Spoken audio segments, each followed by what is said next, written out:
Alright, so I'm gonna be attempting exercise 3 for test 2 part 1. Alright, so it says a man moved vertically up an object of mass 5 kilograms, a distance of 2 meters, with constant speed. A, what is the total work? So to find that, we're gonna use what we know about work, which is work equals formula times distance, and we are gonna use m times g, and the distance traveled is 2 meters, so 2. So all we gotta do is just plug in our equation. So it's gonna be a mass of 5 kilograms, 9.8 times 2, which work will become 98 newtons.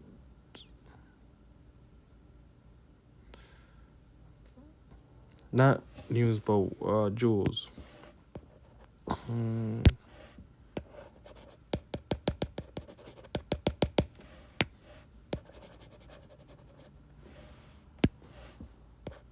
Joules. Okay, so we got that. Part B says what is the work done by the man, and part C is what is the work done by the weight. So the work for, all right, so B, it'll be, so the work has to be equal to the mass plus the gravity, right? That's the work being done by the person. And the machine is going to be equal to the force of the man plus gravity. If I want to write that down, it's going to be the work